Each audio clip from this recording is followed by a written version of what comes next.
আসসালামু আলাইকুম, সবাই কেমন আছেন? আশা করি সবাই অনেক ভালো আছেন। আমি তো ইফতারির জন্যে এই যে ডাল দিয়ে আর পালং শাক দিয়ে বড়া বানাবো। দেখেন সুন্দর করে মেখে নিচ্ছি সব মশলা দিয়ে, তারপরে ডাল আর শাক দিয়ে সুন্দর করে মেখে নিয়েছি। দেখেন এখন তো আমি সুন্দর করে একটা বড়া বড়া বানিয়ে নিব প্রিয় বন্ধুরা।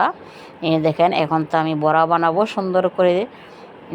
ইফতারের সময় বড়া না খেলে তো হয় না, সবারই খেতে হয়। বড়া খেলে তো খুব মজা লাগে, আর এভাবে যদি বড়াটা খান তাহলে তো অনেক মজা লাগবে। এই দেখেন কত সুন্দরভাবে, এত গ্যাস নেই অবশ্য, অল্প অল্প গ্যাস, তারপর সুন্দরভাবে আমি ভেজে নিচ্ছি বড়াগুলো। বড়াগুলো ভাজা দেখেন এরকম লাল লাল টাইপের হইলে তারপরে উঠিয়ে নেবেন সবাই, তারপর অনেক মজা লাগবে। এভাবে কে কে বড়া খেতে পছন্দ করেন আমাকে কমেন্ট করে জানাবেন। ভালো লাগলে লাইক দিবেন। আল্লাহ হাফেজ আমার প্রিয় বান্ধবীরা, বন্ধুরা, সবাই ভালো থাকবেন, সুস্থ থাকবেন। আপনাদের জন্য শুভকামনা রইল। আল্লাহ হাফেজ প্রিয় বন্ধুরা।